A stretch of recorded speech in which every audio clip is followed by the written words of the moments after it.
So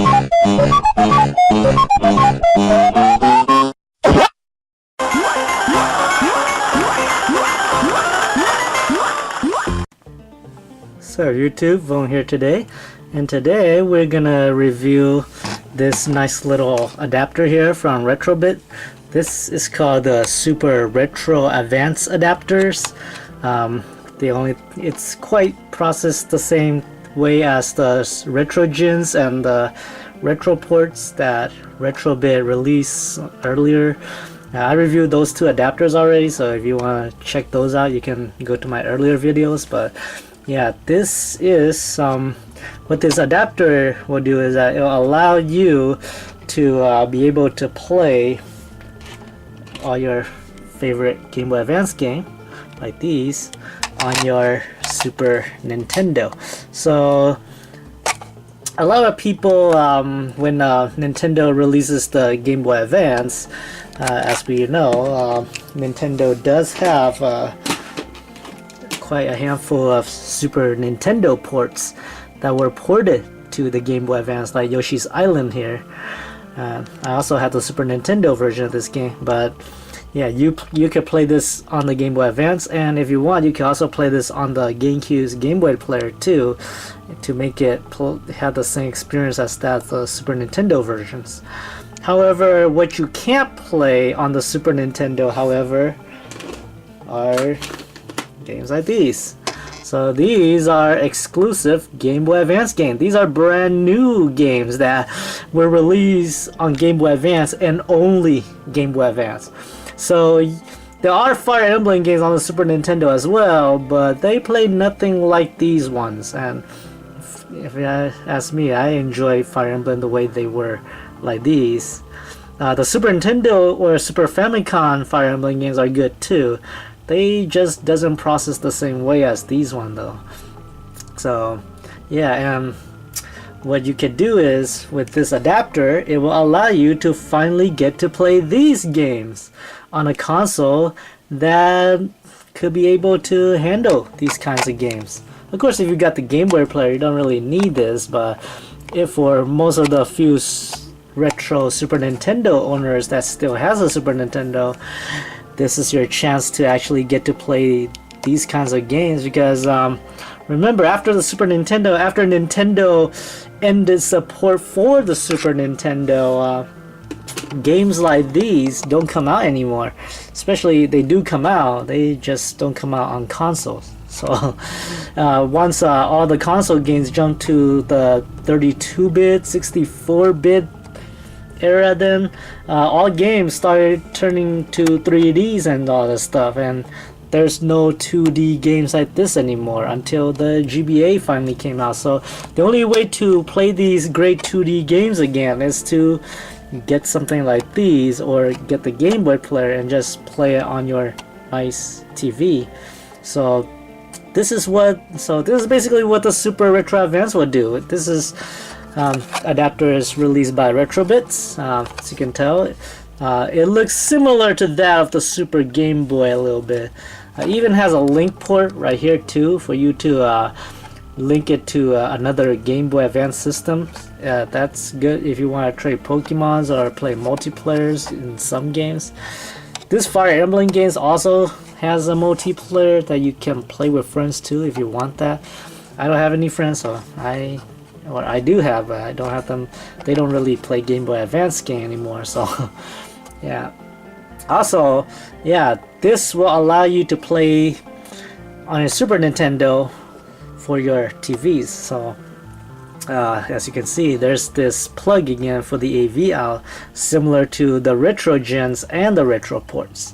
So AV out here, link cables here, cartridge slide there, and the pin connector down here. So this will go directly to your Super Nintendo like that.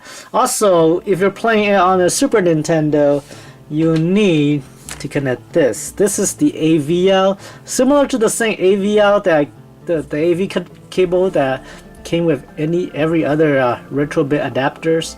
If you already have a Retro Do portable, however, you don't really need the AV out though. So basically, if you want to play it on your Retro Do portable, all you gotta do is just plug it like that. Hope it doesn't jiggle though, and then turn it on. As you can see, it works.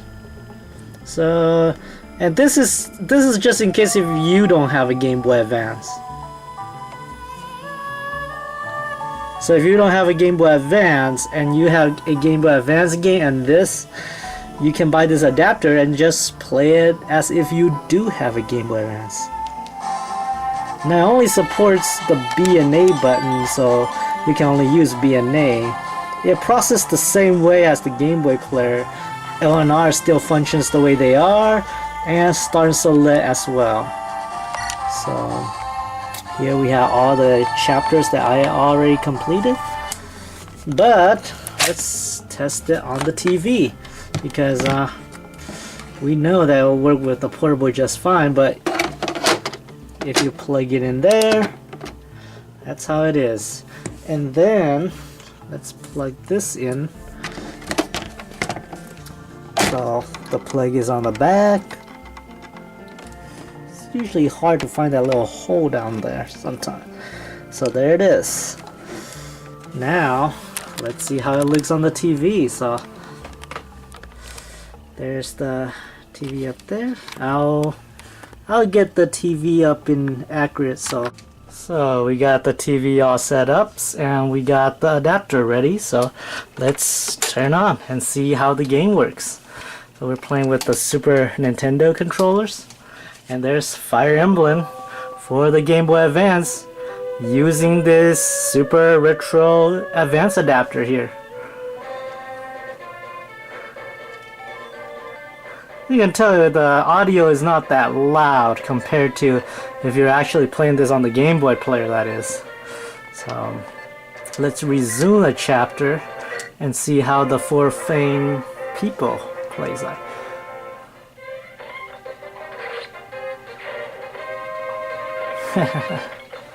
So there we go.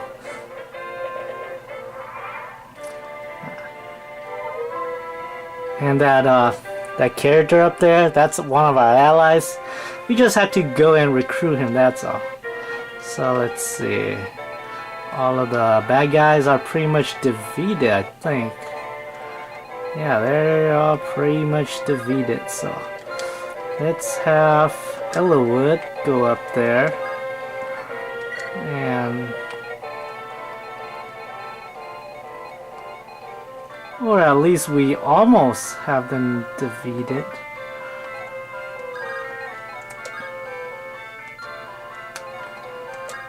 Let's attack this guy.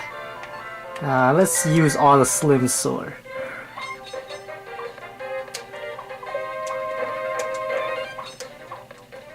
I guess we gotta get away from that guy then. Let's see. Hef will handle this. So let's see how he does it. There he goes. Alright, so that's good for Hef. Let's move our ally up there.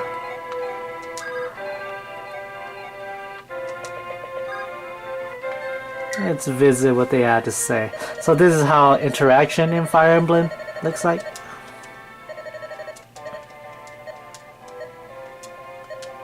So it's basically playing the same way as any other Fire Emblem will. So that's Fire Emblem for the GBA here.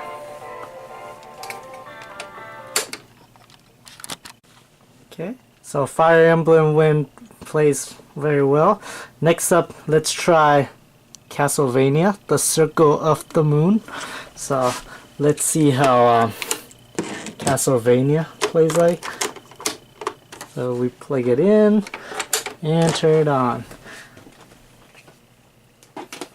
So there you go. It plays similar to a lot of the Castlevania game that was on PlayStations and later Castlevania games. So this is one of the best launch games that ever came out on GBA. So I'm glad that they were able to make it work on Super Nintendo. Makes it much easier to play with Super Nintendo controller. So, and sounds very good, plays very well. there's not really anything. Yeah, there's not really anything bad at all about it. There's no glitchiness or anything.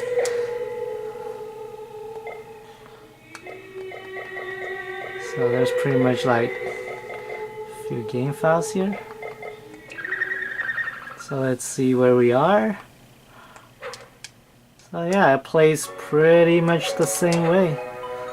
Only thing is that I could wish they have an option for us to change this configuration, because I like it if B is right here and A is right here, but in this it goes the same way as those other adapters where B is and A process the same way.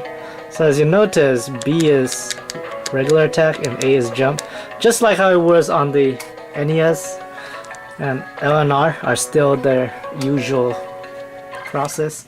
So yeah, as you can look at that, look at the Metroid style map there. It's very big. So I guess we are at very far in this game.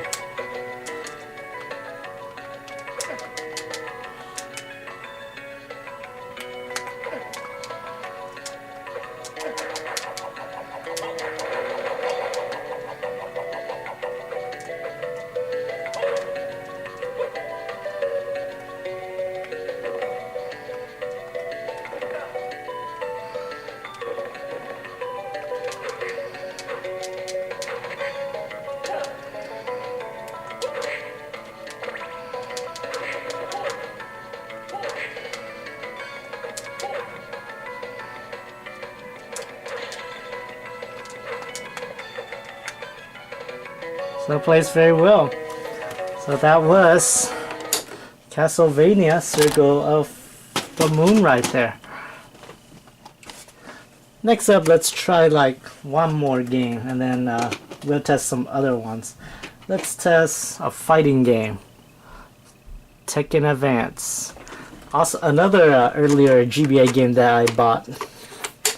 So this one is more like a 3D fighters. I had to say they did a really good job with this port. Even though it doesn't have much, it does have some satisfying gameplay. So as you can look at that, it has arcade mode, versus, time attack, survival, tag battle, versus tag, team battle, versus team, practice, options. That's really great. So I really enjoy tag battle more. Yeah, this is what I'm gonna try. So my favorite teams are Voan. Not Jin. King. That's who I'm going for. And Yoshimitsu. So we are fighting these teams first. The combos are really good accurate to perform this one. You only have 4 buttons to use anyways, so that's really good. You got 2 attack buttons, you have attack buttons, and you also have a throw button.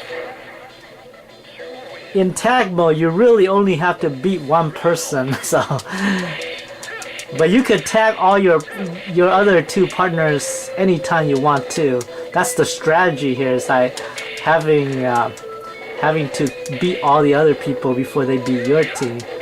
And you don't have to kill everybody in the team, but you do have to find a way to beat the opponent as fast as you could. The combos are much more simple to perform in this game than they were in Tekken 3. Although I still love Tekken 3 better because it's console and has more stuff. But yeah, if only they did more stuff with this game, that'd be very phenomenal. I mean, the graphic looks really good. They have the rotating and scaling just like a normal PlayStation game would. The 3D render sprite looks really detailed too. Considering they only have like 10 characters in this game, the character model works very well. They don't have different costume or anything, but the costume that they do have are impressive.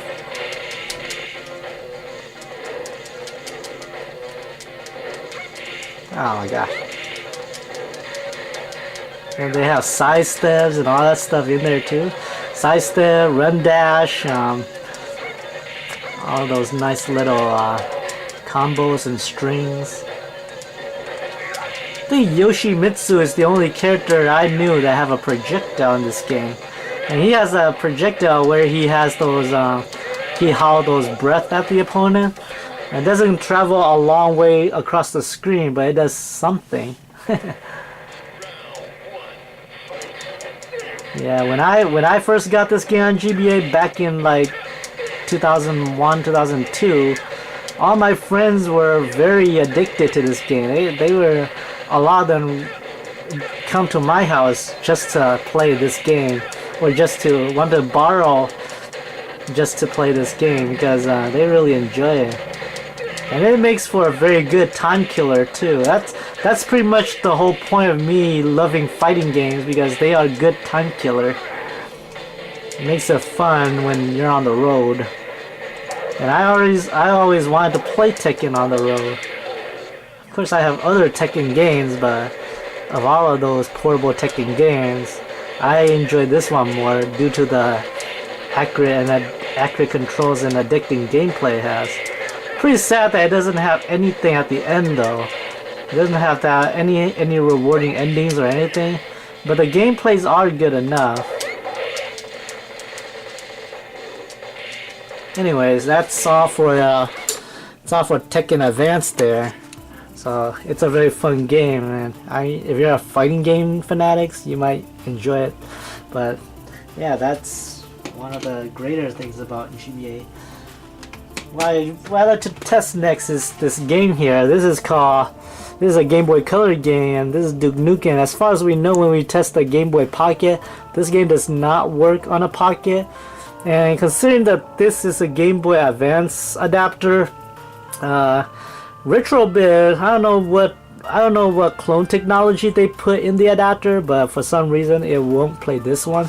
So if you plug it inside the adapter, I mean, it doesn't go all the way in though, so but if you try to turn it on, you don't see anything. So that's pretty much what you see like on the GBA and all that stuff. You get this white little screen. So Duke Nukem on Game Boy Color will not work. Same thing if you're trying to play a regular Game Boy game like Operation C here. It would be nice if it works, but it will not work. And for Super Nintendo, it doesn't have to work though, considering that you can still play Operation C on the Super Game Boy anyways. So if you have Super Game Boy in this adapter, then you have nothing to worry about. Operation C can still work on Super Nintendo. However, Duke Nukem cannot work on Super Nintendo no matter what, unless if Retrobit decide to release another adapter that happens to play Game Boy Color, but for now it won't. And like I tested on my Super Retro Trio, this Easy Flash 4 cartridge here will not work also. So if you put it in there and try to play it, it will look like this. So you get the same white screen, or you get that message that's an info, can't find this, and that's pretty much their error screen right there. So it doesn't allow you to play any flash cartridge. Same thing if you're trying to play it with the Super Car. So let's put in the Super Car and we'll plug it in. That's pretty much the screen that you see if you try to play this with the Super Car. You see that nice little mini sweeper thing up there? It would be great if you could play mini sweeper. But yeah, that's pretty much how Game Boy Advance games and these flash cartridges will work if you're playing on that Super Retro Advance there. Overall, with this adapter, I have to say it's a pretty nice little adapter. Could have wished it to do a lot more, but considering that it only plays Game Boy Advance, it's okay. You can play all your nice little Game Boy Advance game on Super Nintendo. You don't have to worry about it playing regular Game Boy games though, considering the Game Boy had you covered with that. However, you will not be able to play any Game Boy Color games with this little thing here. I do have to admire that it has this retro link here though. This link cable, this will allow you to link play, and that's something that even the Retron 5 doesn't give you. So yeah, that's a nice little thing. It will work on the Super Retro Trio without the AV cable as well. So if you have a Super Retro Trio, then you can enjoy all your Game Boy Advance games on there too. So my letter grade for this is, I'll give it at least a B+. It doesn't work with, I don't know if it ever failed any game I put in there, other than games that are not supposed to work with. Almost all of my Game Boy Advance game works on there too. But I give it a B+ simply for the fact that there are issues with some games though. And most games do indeed have little teeny tiny bits of glitches in there. For example, Pokemon. If you try to play Pokemon this, there are occasional times where the data or the game will kind of like glitch out on you at some point. It happens to me on Ruby when I kind of like battling Pokemon there. But other than that, it works pretty fine. It's not really that it's not really a hype little product. It doesn't deliver everything you ever need to what a Game Boy player would deliver, but it does give you that option to play on your old system if you still have your old system. So yeah, that's pretty much all I have to say. There's no lag problem. There is not that many problem with loading the games. The audio is a little bit on the low though. That's pretty much why I give it a low grade to it too. So the low audios and the lack of game supports, and also a few minor issues, and that's all. It works with almost every GBA games that you can ever throw in there. It doesn't work with flash cartridge though, so that's another bummer. But you could link play with another GBA if you want to. So yeah, Super Retro Advance Adapter, B+. It's a good little adapter. So I'm Voan, thank you for watching, and join me next time.